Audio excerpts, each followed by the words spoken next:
La réforme de formation des infirmiers et des infirmières implique des changements dans le paradigme de la formation,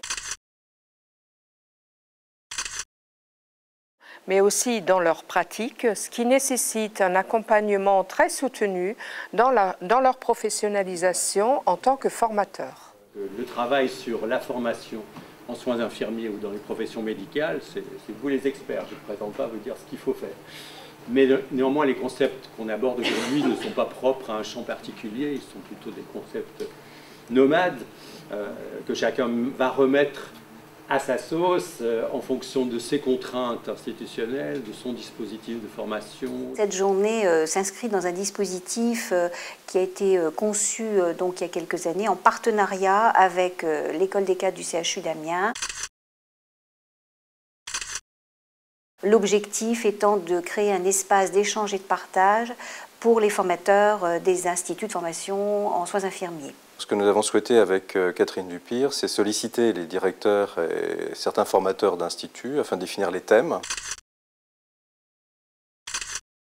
et leur proposer une série de conférences avec comme objectif aussi de couvrir le territoire, de s'inscrire dans le territoire et de faire finalement une conférence par département lorsque c'était possible. On ne peut pas travailler sans penser, même dans des choses qui ont l'air très pratiques, très simplistes, il y a toujours des exceptions. Sur le thème d'aujourd'hui, moi je trouve que l'important ce serait que ça les renvoie à eux-mêmes d'abord, à leur rapport au travail, à leur propre réflexivité et à leurs propres ambivalences. C'est-à-dire ça n'est pas simple, c'est improbable, c'est exigeant, c'est inconfortable. Ce n'est pas quelque chose qui se décrète, il faut d'une certaine manière trouver un équilibre entre être trop réflexif et pas assez, se remettre en question sans se démolir, sans se culpabiliser, sans se dévaloriser. Donc chacun a ce problème, les formateurs aussi. Donc si on ne le comprend pas pour soi, on ne peut pas aider les autres. Les scientifiques, les cartésiens, la pratique réflexive dure. Ah non, alors ça c'est pas pareil, parce que le cartésien est réflexif. Il est réflexif s'il y a une réponse concrète. Est-ce que c'est mieux de se dire exprimer sa mère d'insécurité, donc c'est pénible. Je suis venue chercher de la réflexion, des outils, l'expérience de collègues. Ça me renouvelle, hein, ça me dynamise et quand je reviens, je suis un peu plus en forme. Nous aurons une synthèse à réaliser pour les réflexions qui ont été extraites de notre groupe et qui feront l'objet d'une présentation. Donc si quelqu'un d'entre vous veut bien se présenter et puis réaliser la synthèse.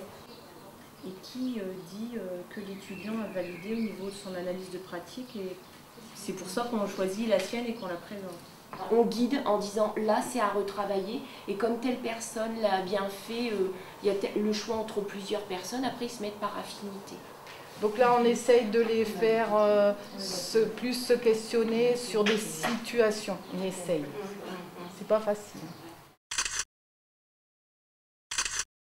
Le fait de participer à ces journées, ça permet de clarifier certains concepts dans le référentiel, dans tout ce qui est organisationnel, peut-être de se rassurer aussi sur ce qu'on fait au sein du groupe. Ces journées sont très enrichissantes, très valorisantes aussi, parce qu'on se dit que quelque part, on fait des choses aussi qui sont pas si mal, c'est peut-être pas les mêmes choses que dans les autres IFSI, mais que finalement, on essaye tous de travailler au mieux pour l'étudiant, et puis de se rassurer sur ce qu'on fait, et que c'est bien aussi ce qu'on fait, et puis de réajuster par rapport à ce qu'on a entendu.